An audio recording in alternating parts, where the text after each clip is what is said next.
Les conversations du week-end. Aujourd'hui, la conversation littéraire, animée par Jean-Claude Perrier.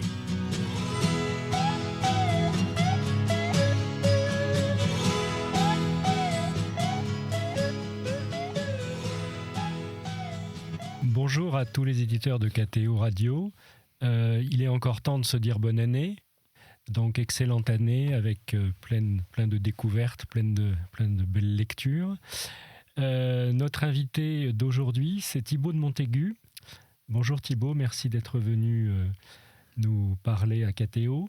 Bonne année, excellente année à vous. Bonne année à vous aussi. J'espère qu'elle sera pour vous aussi bonne que la précédente, puisque la précédente vous a valu le prix Interalliés. C'était que ça terminait une année 2024 plutôt en fanfare.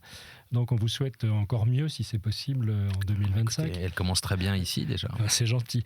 Pendant que j'y pense, avant d'oublier, je signale à nos auditeurs que vous serez de nouveau sur les antennes et à la télé de KTO samedi prochain, le 1er février à 20h35 dans l'émission Lumière intérieure. Tout à fait. Je crois que j'ai rien oublié. On va parler famille avec vous, Thibaut de Montaigu, ça va vous étonner, puisque, si j'ose dire, vous faites partie de ce genre d'écrivain ou cette génération d'écrivains, je ne sais pas, qui puise son inspiration dans des histoires familiales qui sont forcément compliquées, forcément à tiroir, avec des découvertes, etc. Une espèce de mélange d'autofiction et de roman familial, ça nourrit une bonne partie de la littérature d'ailleurs. Vous n'aviez pas commencé sur cette veine-là ? Non, j'ai publié 4 romans, puis un essai. Et puis, pour mon précédent ouvrage, La Grâce, voilà. À partir de 2003, hein ? À partir, donc, oui, j'ai commencé en 2003. Les Anges brûlent 2003. Exactement, mais donc pour mon précédent ouvrage, La Grâce, qui racontait un peu mon cheminement spirituel et celui de mon oncle, je me suis tourné vers le récit littéraire. J'ai eu d'une certaine manière une révélation littéraire, c'est-à-dire que j'ai perdu foi dans le roman, dans le pacte romanesque, et maintenant je n'écris plus que des récits. Moi, j'aime pas beaucoup le terme d'autofiction parce que tout est vrai dans mes livres. Là, on va parler de cœur, je pense, ou dans La Grâce. Tous les noms sont vrais, tous les événements sont vrais. Alors, c'est raconté un peu comme un roman. Frédéric Beigbeder parle de roman sans fiction. Je pense que c'est une bonne définition. Voilà. Oui, roman sans fiction. À l'origine, vous étiez dans le roman, ou le roman romanesque aussi, parce qu'on est obligé de trouver les adjectifs maintenant avec tous ces genres ou ces sous-genres.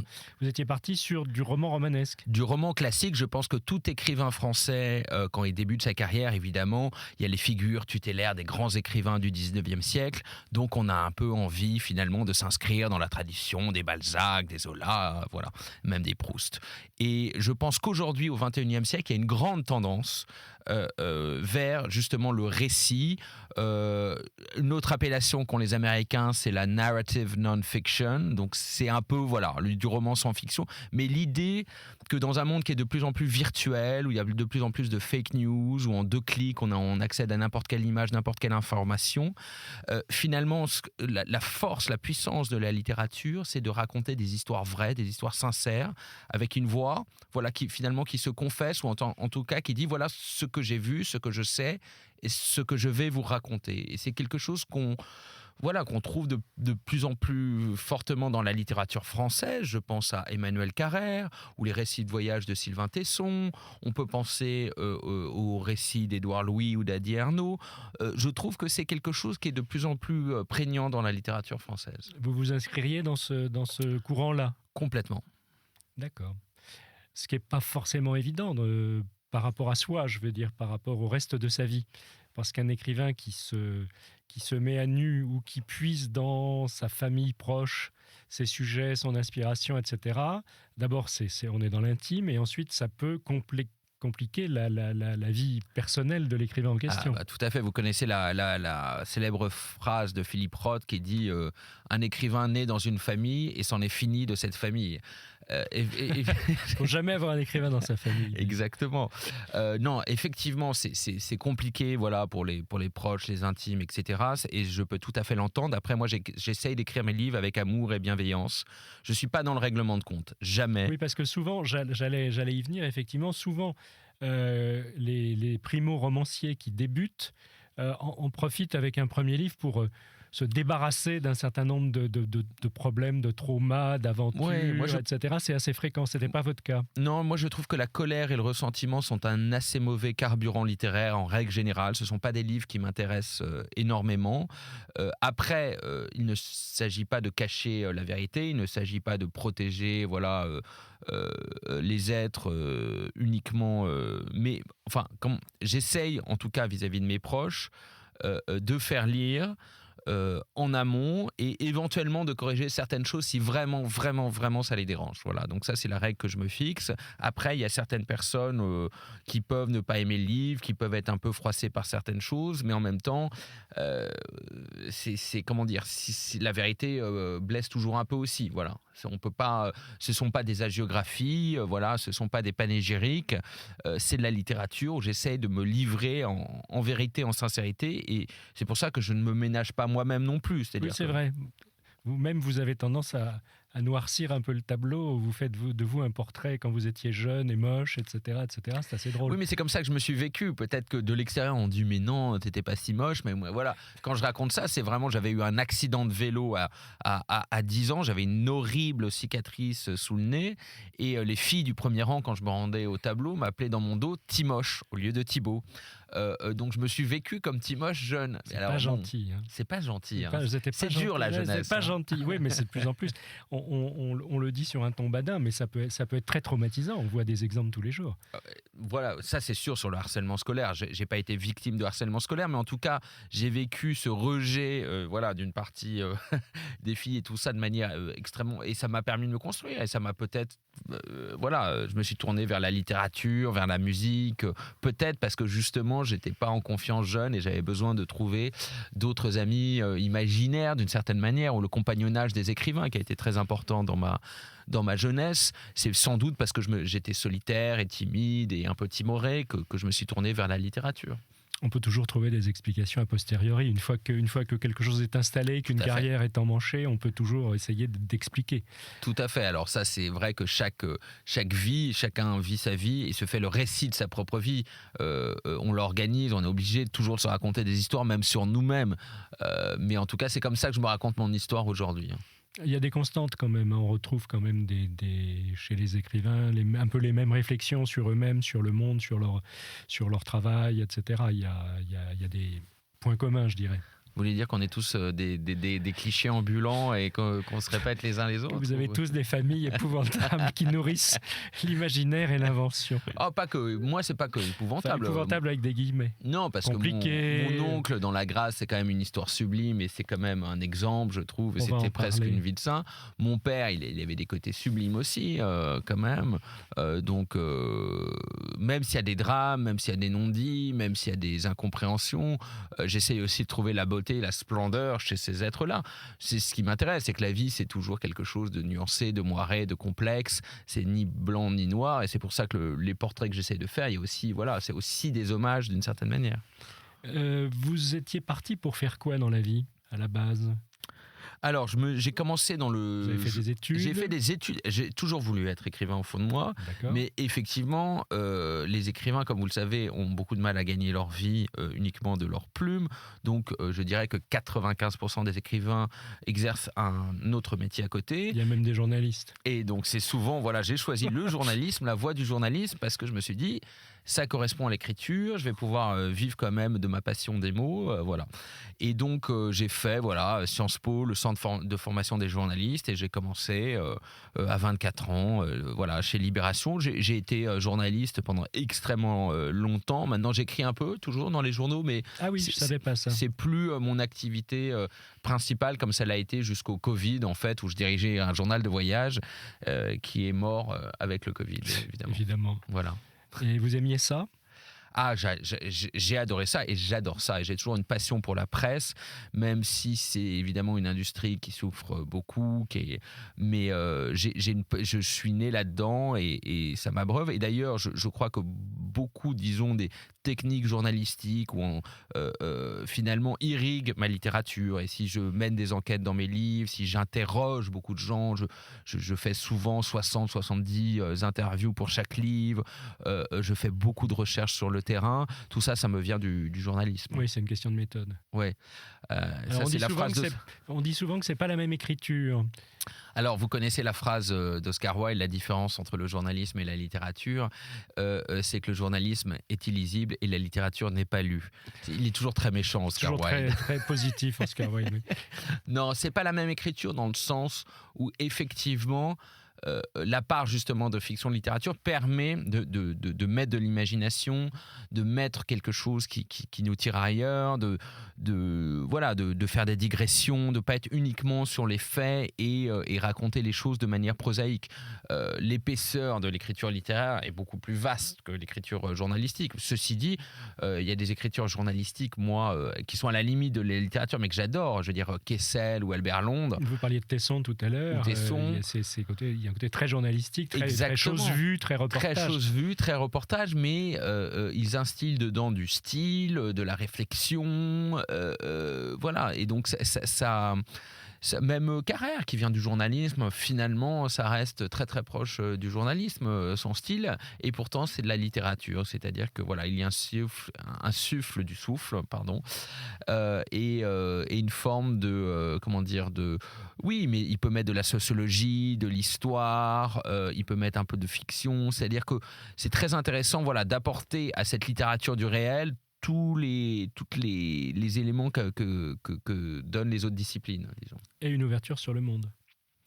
Et une ouverture évidemment sur le monde, mais qui est présente déjà dans le journalisme. Justement. Oui, justement, c'est le journalisme peut irriguer la lecture du monde. C'est-à-dire que déjà, l'idée de ne pas rester uniquement seul dans son bureau à imaginer le monde, mais aller à la rencontre des autres, à écouter leurs paroles, à écouter ce qu'ils ont à dire, à écouter leurs histoires, voilà, c'est déjà une démarche qui est très différente du pur romancier qui va s'enfermer dans sa tour d'ivoire et va uniquement essayer d'imaginer le monde. Mais bon, finalement, Zola, ses livres étaient extrêmement documentés, Balzac également, donc Flaubert. Donc ce que je veux dire, c'est que les deux, voilà, quelle est la part de journaliste, quelle est la part de littérature dans ces livres, eux allaient plus vers peut-être la fiction, puisqu'ils inventaient des personnages, ils gommaient leurs sources. Moi, j'aime bien montrer mes sources, j'aime bien montrer le livre en train de se faire. Je trouve que c'est quelque chose d'assez moderne, finalement, qu'on retrouve aussi.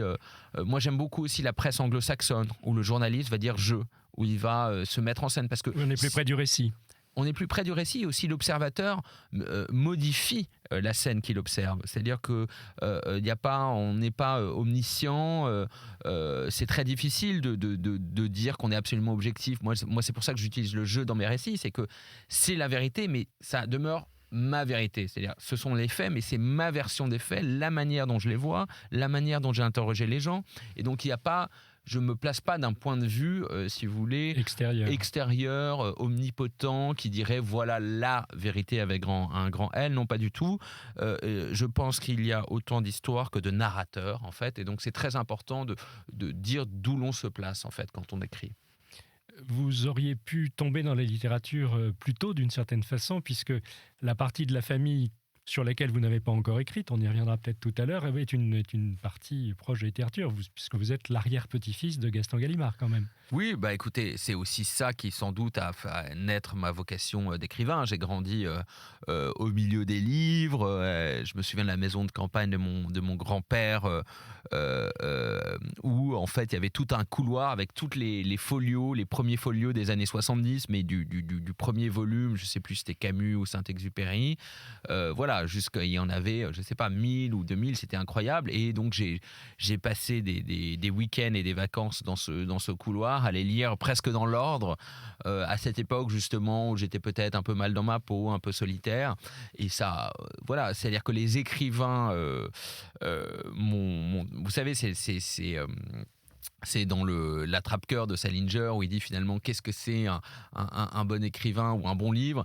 C'est un livre qu'on referme et dans la seconde on a envie d'appeler l'auteur comme si c'était un très bon copain et qu'on avait plein de choses à partager avec lui et on s'était reconnus et tout ça. Et donc moi j'avais ça avec ces auteurs-là. C'est encore assez journalistique comme démarche. C'est encore assez... l'idée de connaître l'auteur qu'on a aimé. C'est ça, mais c'est-à-dire que je refermais ces folios des années 70 et moi j'avais l'impression de très bien connaître, je sais pas, un Blondin ou un Frestier ou un Malraux et j'aurais aimé aimé. Et après, j'étais content de connaître les gens qui les avaient connus pour leur poser des questions sur eux. Vous voyez, j'avais ce rapport déjà où j'avais envie, finalement, d'une certaine manière, de faire partie de cette fraternité-là, cette fraternité d'écrivains. Vous en voyiez passer, vous étiez jeune, mais il y a des écrivains qui passaient de temps en temps à la maison dont vous vous souviendriez? Oui, je me souviens de... j'ai été interrogé récemment sur Françoise Sagan.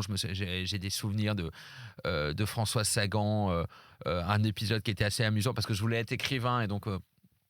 C'était je crois que c'était un cocktail chez Gallimard et ma mère me la présente et Françoise et lui Votre dit mère qui, rappelons-le pour nos auditeurs, est la sœur d'Antoine Gallimard. Voilà, et la petite fille de Gaston Gallimard.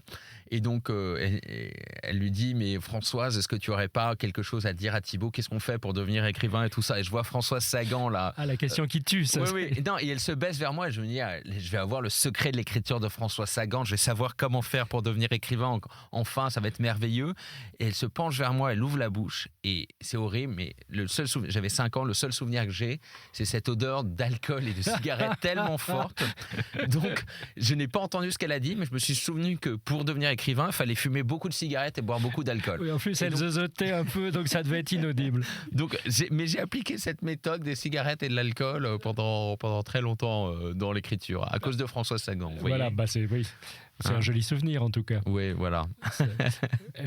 J'ai connu un peu Françoise aussi et j'imagine qu'elle devait être complètement, si tant est qu'elle ait bien compris la question, elle devait être complètement paniquée parce que s'il y a bien quelqu'un qui donnait pas de leçons, c'était Françoise Sagan qui elle-même avait une pratique particulière. Bien sûr, mais je pense qu'elle était touchée par ce petit garçon de 5 ans, elle allait lui dire quelque chose de gentil, mais effectivement c'était déjà la fin de sa vie où elle était assez alcoolique.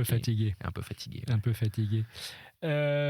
Avant de poursuivre cette conversation, vous avez choisi, Thibaut, un extrait musical, enfin 2 extraits musicaux, puisque c'est la tradition dans cette émission. Le premier, c'est donc La Traviata. La Traviata, vous allez nous expliquer pourquoi. On a choisi une version dirigée... j'ai oublié. Alors, avec Francesco Albanese et Maria Callas, on vous a choisi quand même. Oui, on a pris du chic. C'est l'orchestre symphonique de la RAI de Turin, et je suis en train de chercher la date, c'est 1957, ça ne nous rajeunit pas. Pourquoi ce choix ? Alors, pourquoi ce choix ? Parce que donc mon père, qui est le personnage principal de Cœur, écoutait beaucoup la Traviata quand j'étais enfant. Enfin, c'est un morceau dont je me souviens parce qu'il est assez iconique. Et donc, enfant, voilà, je reconnaissais ce morceau-là de la Traviata. Et je trouve que ça lui ressemble merveilleusement. Lui qui était une sorte de Casanova, de jouisseur extrêmement chic et séduisant. Si vous voulez, cet air qui dit « Buvons, buvons dans de joyeuses coupes, que la beauté fleurisse et que l'heure fugitive s'enivre de volupté », ça lui ressemble follement. D'accord. Alors, on va écouter un extrait de la Traviata, Thibaut de Montaigu. Ensuite, on revient. Vous allez nous commenter peut-être un peu cet extrait et nous enchaînerons sur tout un tas de sujets.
Bienvenue Thibaut de Montaigu dans la conversation littéraire du week-end.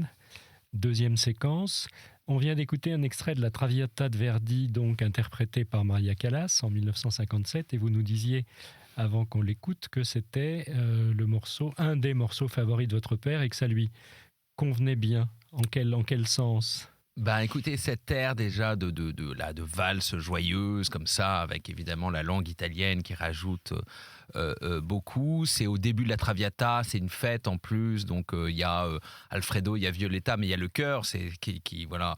Et si vous voulez, cette célébration du vin, de l'amour, du plaisir, lui ressemble follement à mon père. Et il y a cette phrase à un moment que prononce Violetta là dans son air qui dit tout ce qui n'est pas plaisir est folie dans le monde. Et si j'avais dû écrire une épitaphe sur la tombe de mon père, eh bien j'aurais mis cette phrase, je crois. C'est exactement comme ça qu'il a mené sa vie.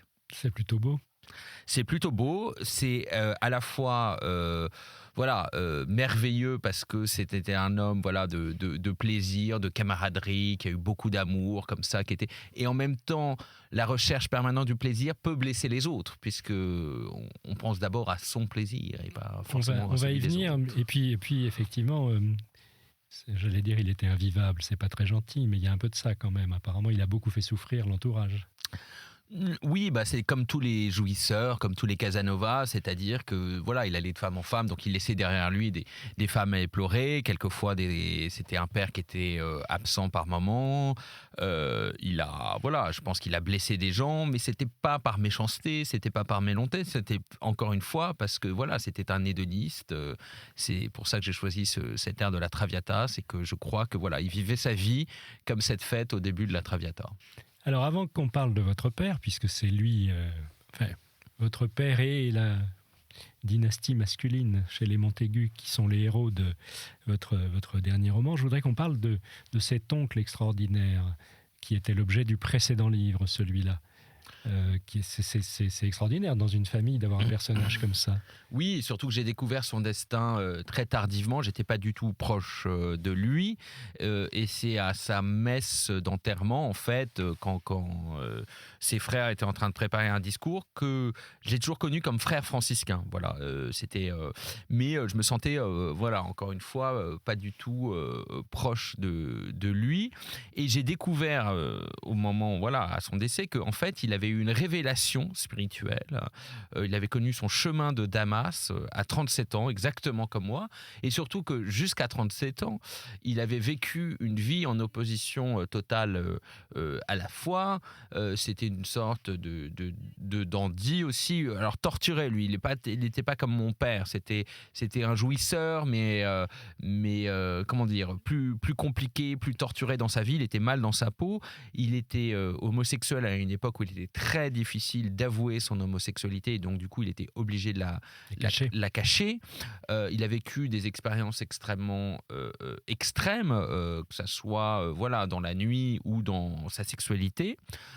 Il est tombé en dépression, il a voulu en finir, et c'est dans ce moment finalement de nuit noire de l'âme qu'il a entrevu la lumière, qu'il s'est relevé et qu'il a fait ce tournant à 180 degrés dans sa vie finalement, puisque c'est vraiment d'un extrême à l'autre. D'un extrême à l'autre, puisque du jour au lendemain, il a décidé de tout quitter pour entrer dans les ordres. Il a fait vœu de pauvreté, vœu de chasteté, vœu d'obéissance à 37 ans, ce qui est très difficile. C'est-à-dire que quand on a déjà construit. On a construit une vie, on a des amis, on a eu des amours, on a un appartement, on est habitué à un certain confort. Donc ça a été vraiment quelque chose d'extrêmement extrêmement violent et fort, qui a surpris beaucoup de monde.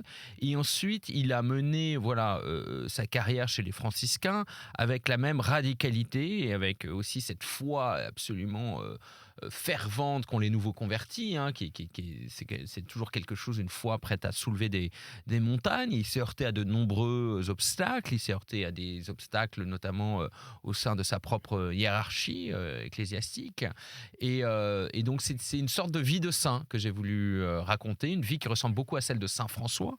Il a choisi l'ordre de Saint François, les franciscains. Ce n'est pas par hasard, parce que son destin est très très similaire à celui de Saint François, et dans mon livre La Grâce, Donc, la justement, Grâce, oui. je mets en parallèle sa vie et celle de Saint François très souvent. Et il y a des échos absolument étonnants, sachant que Saint François était aussi un fils de famille, disons, qu'il avait des rêves de gloire et qu'il est lui aussi tombé finalement dans une profonde... c'était un viveur et il est aussi lui tombé dans une profonde dépression, dans un moment de doute, d'accablement. Et il a eu aussi un retournement spectaculaire comme Christian. Donc ce sont deux destins qui me touchent énormément et que je raconte en parallèle dans La Grâce. Dans La Grâce, qui est paru chez Plon en 2020, rappelons-le, et qui avait eu le prix de Flore déjà. Donc les jurys littéraires, vous avez déjà repéré, si on ose dire. Oui. Bah écoutez, je leur en suis infiniment reconnaissant. Ça, c'est un petit signal, c'est un clignotant, le prix de Flore. Donc Le prix de Flore, oui, c'est surtout en plus, c'est un prix de découverte, c'est un prix assez rock'n'roll. Et j'étais très heureux, très honnêtement, qu'il aille à ce livre parce que c'est un livre. Pas un livre très rock'n'roll.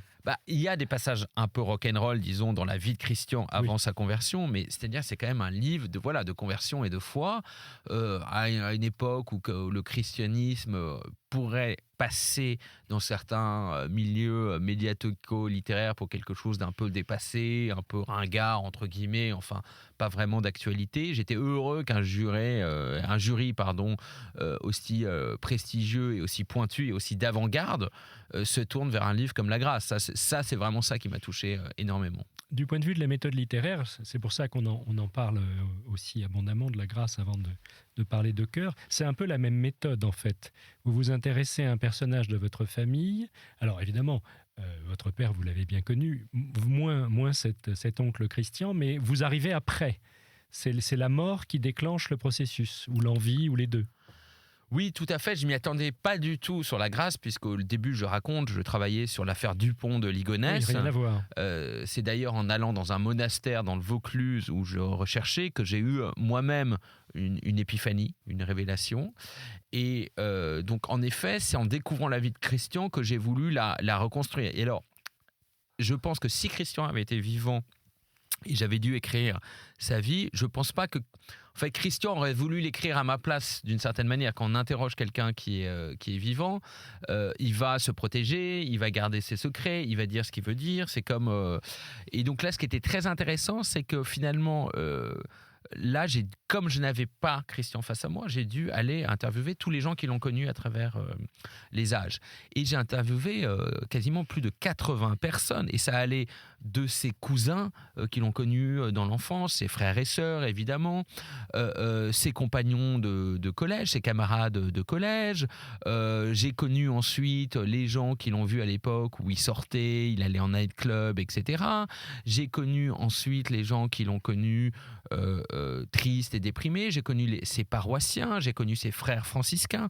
Donc j'ai connu plein de gens à différentes époques de sa vie. Et ce qui était très intéressant pour écrire un portrait, finalement, je me suis rendu compte qu'ils ne racontaient pas tous la même chose. Certains avaient connu certains épisodes et d'autres non. Certains avaient une vision de certains épisodes et d'autres une autre. Certains avaient une chronologie et d'autres une autre. Et c'était très intéressant finalement en confrontant les points de vue, les avis. Alors évidemment, il y a des choses qui se rejoignaient. Il y avait des choses, des traits communs à tous sur Christian, mais c'était fou de se dire que finalement une vie, c'est cette mosaïque et que même nous-mêmes, nous ne possédons pas notre vie et qu'il y a certains éléments de notre propre vie.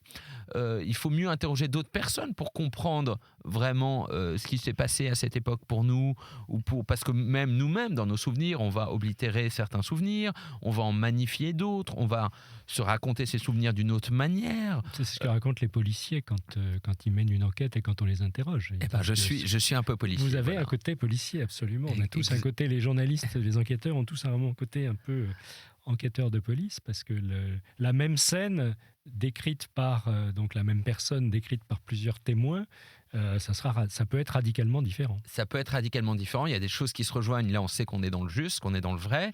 Et après, c'est assez intéressant d'approcher la vérité, sachant encore une fois qu'il n'y a pas de vérité objective du coup, et que je n'essaye pas de faire un rapport qui établisse des faits inébranlables, mais c'est encore une fois ma vision, ma lecture de la vie de Christian que je livre dans la grâce, et j'espère lui rendre justice, j'espère lui rendre hommage. Pour en revenir justement à la réaction des proches, etc., c'est-à-dire qu'il y a des gens qui vont dire « Ah bah merci de me l'avoir fait connaître comme ça, je ne savais pas ceci ou sur cela, ça me donne beaucoup d'espoir. » Et puis il y en a d'autres qui vont dire « Ah bah non, c'est pas exactement le Christian que j'ai connu » et qui vont être énervés. Mais c'est pas parce qu'ils ont connu un certain Christian qu'il n'y avait pas d'autres Christians. Vous pensez que s'il avait été vivant, votre projet aurait été possible? Il aurait peut-être refusé, tout simplement ou... Ça aurait été très différent. J'aurais dû beaucoup plus me baser sur sa parole, sa vérité, et je ne suis pas sûr que...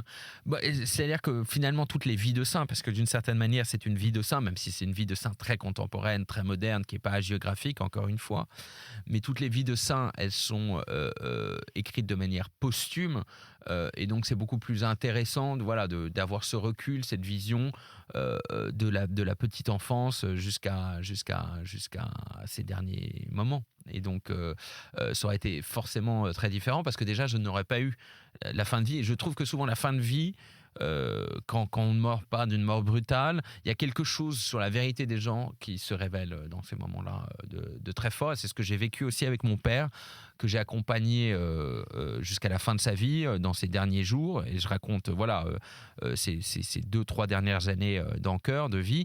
Et j'ai vraiment eu une rencontre avec mon père, d'une certaine manière, sur son lit de mort, et je l'ai découvert comme je ne le connaissais pas, comme si j'étais passé à côté de lui toute sa vie. Et je trouve que c'est un moment souvent qu'on néglige, ce moment, parce qu'on se dit c'est que difficile, c'est que de la souffrance, c'est que tragique, mais il y a aussi des très très beaux moments de vérité, je pense, dans l'agonie, dans les derniers jours, dans la fin de vie, et c'est important de ne pas les rater. Et il y a quelque chose que les êtres révèlent dans ce moment-là, je pense. Forcément.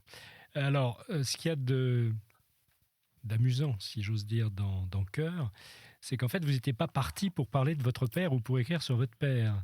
C'était une histoire plus ancienne qui remontait à la surface. C'était l'arrière-grand-père, hein, c'est ça ? Tout à fait. Au début, c'est une requête de mon père qui me demande d'écrire sur mon arrière-grand-père Louis, qui était capitaine aux hussards et qui est mort dans la dernière charge de cavalerie de l'histoire de France au premier jour de la guerre de 14. Il a chargé à la tête de 200 hussards. On était encore en pleine retraite française, hein, on était avant la guerre des tranchées. Il a chargé contre une batterie d'artillerie allemande, donc des canons et des mitraillettes. Il est parti sabre au clair au triple galop. Ils se sont fait tailler en pièces pour sauver un bataillon d'infanterie. Donc il est mort en héros. Mon père était fasciné par cette histoire. Il me la raconte et il me dit qu'il aimerait absolument que j'écrive là-dessus, parce qu'il pressentait aussi qu'il y avait une sorte de mystère derrière, cette histoire, dans le sens où la cavalerie ne combattait plus à l'époque. Évidemment, on n'allait pas envoyer des cavaliers avec des sabres contre des mitraillettes et des canons. Et pourtant, lui a pris la décision de son propre chef de charger. Et il est mort de façon héroïque, mais sans doute il cherchait à mourir de façon héroïque parce qu'il avait vécu un drame intime dans sa vie quelque temps avant la guerre. Et c'est ce drame-là que je vais essayer de chercher dans ce livre pour essayer d'expliquer cette charge de cavalerie, expliquer ce geste, expliquer finalement cet idéal de gloire et d'héroïsme qui habitait aussi cet homme et qui habitait mon père d'une autre manière. Il le savait, ça ?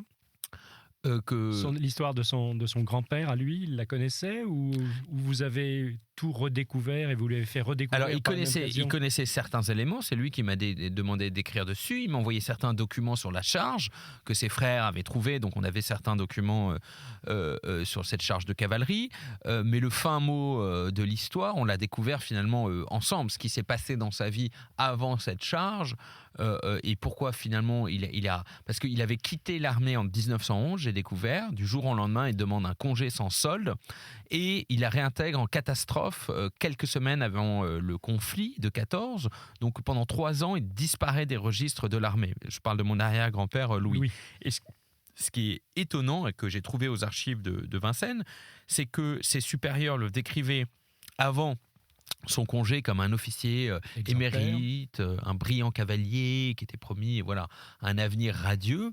Et ces mêmes supérieurs le décrivent 3 ans plus tard, quand il réintègre l'armée, comme un vieil homme brisé, aigri, qui a perdu le feu sacré, comme si voilà, un drame s'était produit dans sa vie. Et c'est très très étonnant voilà, de découvrir ces deux hommes finalement, alors que c'est le même homme. Mais il rempile quand même. Il rempile quand même parce qu'il n'avait pas le choix, premièrement, et puis peut-être qu'il a voulu voilà, chercher à mourir de manière glorieuse. Et ça, c'est un peu le secret de famille au cœur de ce livre. Et ça, votre père, il vivait avec cette histoire, ça le hantait, parce qu'il vous en parle, il y a un problème de transmission, etc. Alors, pas du tout, parce que mon père était finalement assez distant, gardait une certaine distance vis-à-vis de sa propre famille. Voilà, c'est quelqu'un qui a voyagé de par le monde, mon père qui a eu plusieurs femmes, plusieurs métiers, et donc il n'était pas plein d'enfants, il n'était pas très attaché forcément à cette famille que moi du coup je ne connaissais pas, il y avait un problème de transmission et c'est vraiment à la fin de sa vie, étonnamment, alors qu'il était dans ce petit studio, qu'il avait perdu la vue, qu'il pouvait plus bouger, il avait plus de 80 ans à l'époque, tout d'un coup il va se passionner pour cette histoire. Et c'est intéressant qu'il se passionne pour cette histoire finalement parce que c'est pas seulement l'idée d'avoir un glorieux aïeul qui est mort dans une charge de cavalerie, c'est que finalement Louis lui ressemblait par beaucoup d'aspects et que beaucoup de choses qui sont arrivées à Louis sont également arrivées à mon père et sont également arrivées à plusieurs personnes dans cette famille paternelle, comme s'il y avait une sorte de même malédiction, entre guillemets, oui, qui se répétait de génération en génération. Il ne le savait pas tout à fait, mais sans doute il le pressentait et en tout cas il était habité par ce même archétype du chevalier, par ces mêmes rêves de gloire, d'honneur, de fortune. Des valeurs un peu... Ces valeurs très aristocratiques d'une certaine manière de cette qui famille. passent pour obsolètes. Complètement obsolètes, mais qui voilà, l'habitaient dans sa vie et ont décidé, ont présidé à de nombreux choix qu'il a fait lui-même dans sa vie. Oui, c'est vrai que ce qu'il y a d'intéressant, c'est que dans ces portraits de personnages d'époques diverses et qui ne se sont pas connus, vous tirez des constantes. Vous arrivez à faire une espèce de synthèse familiale avec des traits typologiques qui se recoupent effectivement. Alors c'est ce qu'on appelle la psychogénéalogie, j'en parle dans mon livre, c'est-à-dire c'est l'idée que finalement on obéit à des sortes de loyautés invisibles qui nous font répéter des comportements ou des événements du passé qui sont arrivés pas seulement à des parents ou à des grands-parents, mais à des aïeux et des aïeuls qu'on n'a même pas connus. Comme si on gardait une sorte de fidélité inconsciente à ce passé. Et c'est le propre de très très nombreuses familles. Et la psychogénéalogie qui a été fondée par Anne Ancelin Schutzenberger dans les années 70, travaille sur ce thème-là, sur ces schémas répétitifs, ces espèces de fantômes qui ressuscitent en nous. On va revenir à tout ça dans un instant. Auparavant, on va écouter la deuxième pause musicale que vous avez choisie. Alors là, on est chez Offenbach, dans Orphée aux Enfers. C'est une version de l'Opéra de Lyon de 2011 et on a Nathalie Dessay en soliste.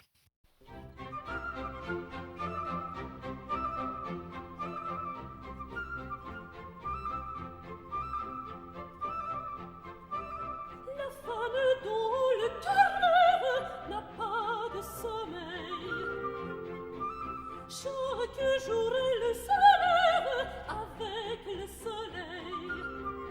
Le matin de fleurs plus belles, les prés sont bordés, mais ces fleurs par qui sont-elles? Vous les demandez pour qui?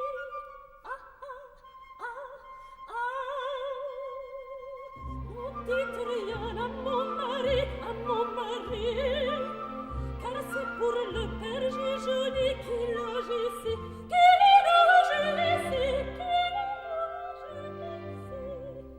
Non dites rien à mon mari, non dites rien à mon mari.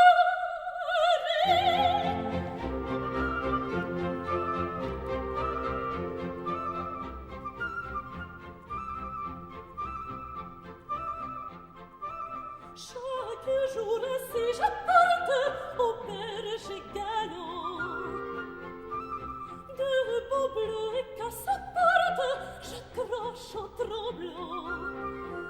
Et mon pauvre cœur palpite à beau saccader. Pour qui tombe-t-il si vite? Vous le demandez pour qui?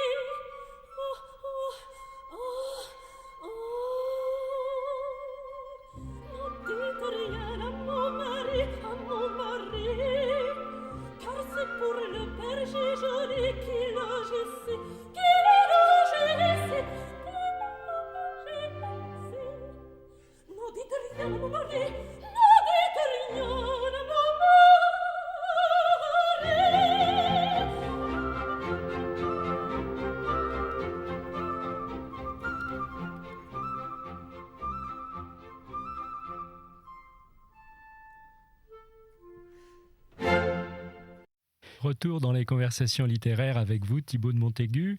Un air coquin d'Orphée aux Enfers, Nathalie Dessay ne nie rien à mon mari, donc son cœur soupire pour le beau berger. Pourquoi ce choix ? Alors c'est parce que je le cite dans mon livre Cœur, c'est assez amusant, j'ai retrouvé dans un vieil article du Gaulois, qui date du début du XXe siècle, voilà une mention de mon arrière-grand-mère, donc qui était la femme de Louis de Montaigu, donc, qui est mort dans cette charge de cavalerie.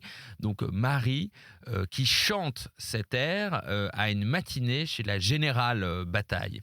Et il faut donc imaginer, elle n'est pas encore mariée à Louis, mais cette jeune fille en fleurs, tout à fait proustienne, amoureuse de son beau hussard, qui chante cet air coquin. Voilà, on sent encore la belle époque, tout cet esprit. Voilà, même si Offenbach c'est le Second Empire, mais c'est un peu voilà la même période. Et donc cette jeune fille en fleurs, voilà, qui chante avec gaieté cet air coquin. 2 ou 3 ans plus tard, la guerre éclate. Son mari va mourir et elle se trouve veuve de guerre.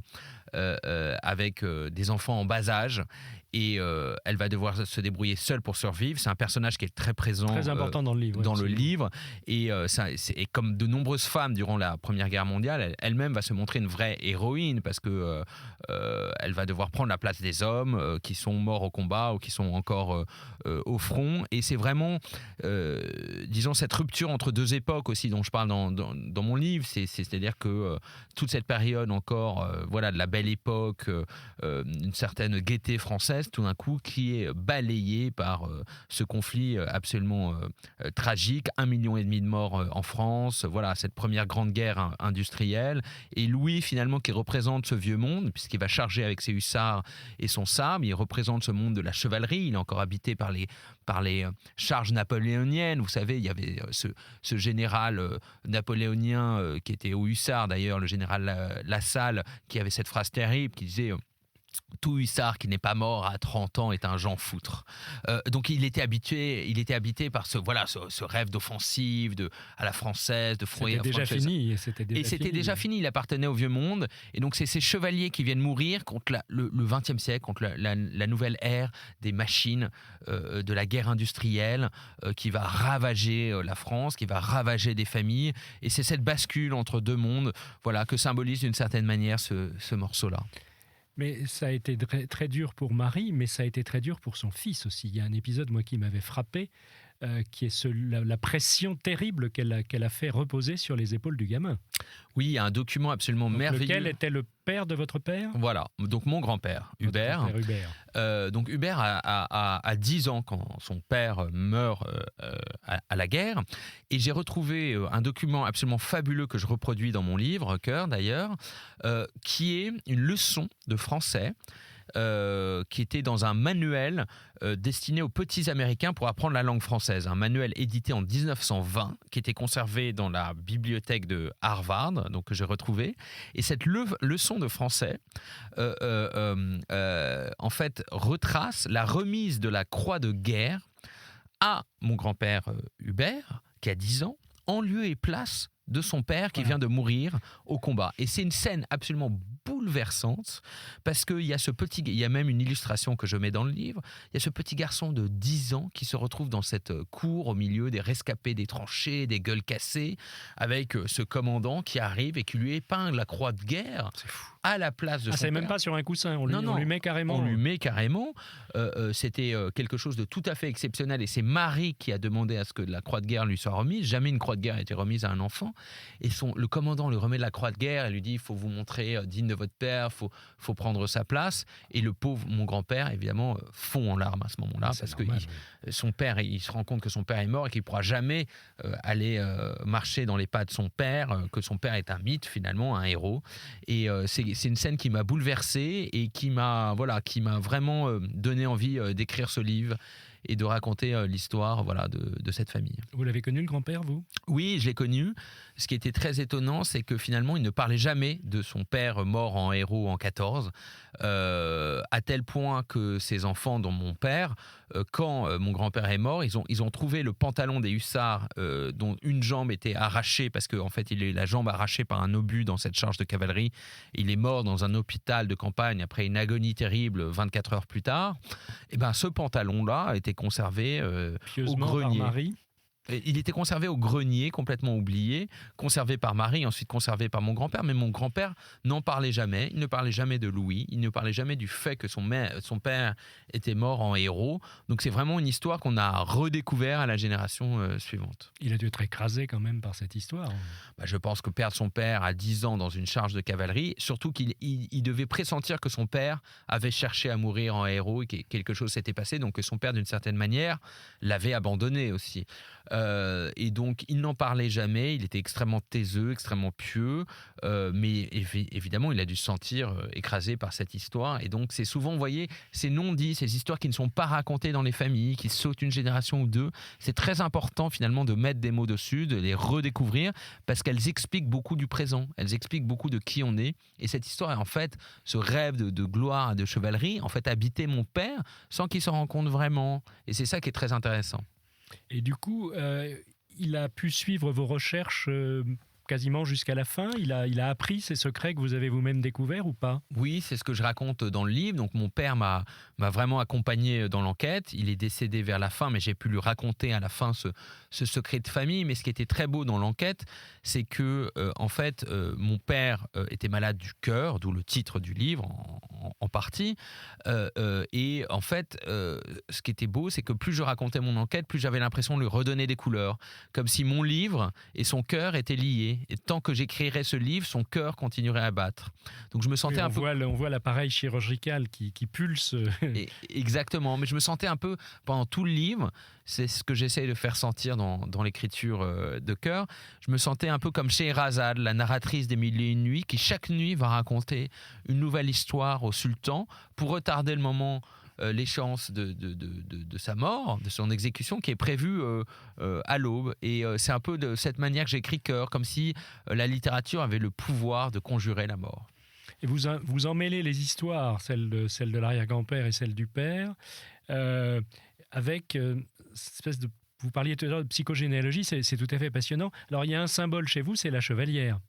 Tout à fait. Alors au début du livre, ce qui est très étonnant, c'est que mon père me confie le seul bien de valeur qu'il possédait encore au monde, parce qu'il était complètement ruiné, il faut le savoir. Après avoir mené grande vie. Grande vie, mais donc du coup il fallait, on devait tout prendre en charge avec mon frère, et donc il lui restait cette chevalière en or, et il me la donne au début du livre. Et donc symbole de la famille. Symbole de la famille, aux armes des Montaigu. Et c'est là où il me dit, mais c'est un miracle si on l'a conservée dans la famille, parce qu'elle appartenait à Louis, ton arrière-grand-père, qui est mort dans cette charge de cavalerie. Mais effectivement, il y a une histoire à travers cette chevalière que je ne peux pas révéler, parce que sinon c'est aussi révéler la fin du livre et le suspense, donc je vais pas le révéler. Mais évidemment, cette chevalière représente cette histoire des Montaigu qui se passe de génération en génération, et le poids de l'héritage que reçoit chaque personne qui va recevoir cette chevalière, comme s'il ne s'appartenait pas vraiment. Il allait devoir reprendre l'histoire ancestrale de ses ancêtres. C'est lourd, ça aussi. C'est extrêmement lourd, et c'est finalement savoir est-ce qu'on veut continuer cette histoire, ou on veut finalement s'en libérer et écrire sa propre vie. Et ce livre est vraiment une réflexion sur ça, sur le poids de l'héritage, de la transmission, et dans ce grand roman familial, comment écrire son chapitre à soi. Comment on est à la fois dépendant du passé, forcément on ne peut pas renier le passé, il faut connaître le passé puisqu'il définit qui on est, mais comment aussi le connaître permet de nous en libérer pour écrire sa propre vie. Passer la chevalière, c'était aussi quelque part annoncer sa mort. C'était un passage de témoin, sauf qu'à un moment donné, il va me la reprendre. Donc c'est ça qui est très étonnant, mais effectivement, ça ressemblait à un passage de témoin, et c'est pour ça qu'au début, quand il me la donne, j'ai un serrement de cœur, et je me dis, en gros, il sent qu'il va partir, il me donne la dernière chose qu'il possède au monde, et il me dit, maintenant, à toi de mener cette vie. Donc c'était un moment extrêmement émouvant que je raconte dans le livre, et en effet, à partir de ce moment-là, je comprends que mon père va décliner, et qu'on va vers les 2-3 dernières années de sa vie. techniquement, comment vous procédez parce que vous enquêtez à la fois sur l'arrière-grand-père, le père, vous rencontrez des témoins, vous dépouillez des archives, vous trouvez des trucs, etc. Comment après le livre se construit-il ? Alors, il y a d'abord tout un premier temps de l'enquête, puisque là, c'est mon père qui demande d'enquêter sur cet arrière-grand-père et sur ce secret de famille.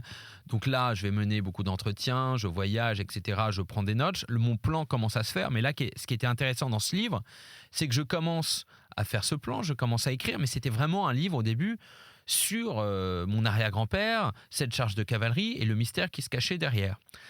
Et je commence à intégrer un peu mon père à l'histoire parce qu'il participe à l'enquête, en fait. Donc j'écris un peu des scènes avec mon père. Ça le maintenait en vie, même. Voilà, ça le maintenait en vie. Et plus j'écris ce livre, plus je me rends compte que finalement c'est un livre sur mon père. Et donc il va prendre une place de plus en plus grande à laquelle je ne m'attendais pas en fait au début de l'écriture. Donc je veux dire la première version du livre, alors qu'il était encore en vie, c'était vraiment sur mon arrière-grand-père. Et ça, la part de mon père grandissait, et quand il est décédé finalement, il y a quelque chose voilà, où je me suis dit c'est un livre sur mon père en fait. Et ce qui est très beau, c'est qu'après la dernière année d'écriture, mon père était décédé, mais pourtant je ne l'ai jamais senti aussi proche qu'au moment de l'écriture. Il m'accompagnait chaque jour parce qu'il fallait revisiter mon passé. J'avais enregistré, j'avais plusieurs entretiens avec lui, donc je réécoutais sa voix. C'était extrêmement fort de réécouter sa voix. Et en fait, j'ai touché à sa vérité à ce moment-là. C'était comme si... En fait, j'étais passé à côté de lui pendant la majeure partie de ma vie. Et là, tout à la fin et après dans l'écriture, au moment du deuil même, je trouvais qui était vraiment mon père. Et le reste de la famille l'a lu ? Alors, mes frères et sœurs l'ont lu. Je leur ai donné en amont à lire. J'avais un peu peur parce que je livre un portrait de mon père qui n'est pas toujours flatteur. Mes plus jeunes frères et sœurs, surtout, ils ne connaissaient pas certains aspects. Donc, j'avais un peu peur de leur réaction. Ils l'ont extrêmement bien pris. D'autres personnes qui connaissaient mon père, des lointains amis, tout ça sont venus me voir en me disant mais quel magnifique portrait d'Emmanuel, tu l'as fait vivre comme je le connaissais, c'est un hommage merveilleux. C'est quand même une lettre d'amour à mon père aussi, ce livre. Il y a certaines personnes qui se sont senties un petit peu blessées parce que c'est pas la version. Ils auraient préféré que je taise certaines histoires ou que je dresse un portrait plus flatteur de cette famille. Encore une fois, j'essaie d'écrire avec vérité, avec sincérité et pas caché. J'ai enlevé quelques phrases ici et là pour pas les blesser, mais je pouvais pas. Voilà, eux auraient voulu écrire leur histoire à leur manière et je pouvais évidemment pas le faire. L'équilibre entre la sincérité, l'authenticité et la délicatesse, en fait, de ne pas faire de mal aux gens, c'est difficile pour un écrivain. C'est très délicat. J'essaye en tout cas de ne pas faire mal aux gens qui sont au cœur du livre, qui sont vraiment, dont je parle. Ça, c'est très important parce que si je leur fais du mal, le livre parle d'eux. Après, s'il y a des gens qui sont blessés, alors qu'ils ne sont même pas cités dans le livre, ou qu'il y a une phrase sur eux, c'est qu'ils ont peut-être l'ego mal placé, quoi. Passons outre, aurait dit Gide. Passons outre, exactement. Très rapidement, le prochain projet, vous êtes déjà dans un nouveau livre, une nouvelle enquête familiale, le côté Gallimard peut-être ? Alors le côté Gallimard, ça ne sera pas pour tout de suite parce que ce livre m'a épuisé émotionnellement. C'est un livre qui m'a coûté beaucoup, que j'ai écrit en pleurant, et je crois d'ailleurs qu'on pleure beaucoup en lisant ce livre parce que c'est vraiment comme ça que je l'ai écrit. Donc là, je vais encore sur un récit, une enquête, mais qui se déroule en Argentine, le pays de ma femme, où j'ai longtemps vécu. Et donc, il y a une histoire incroyable que j'ai trouvée dans un village en Patagonie où je passais mes vacances et que je vais raconter dans mon prochain livre. Eh bien, on vous réinvitera pour ce livre Patagon ou Patagonien. Merci Thibaut de Montaigu. On rappelle le titre de votre livre, ça s'appelle Cœur. C'est paru chez Albin Michel et prix interallié de cette année 2024. Et rendez-vous avec les auditeurs de KTO pour une autre conversation littéraire le mois prochain.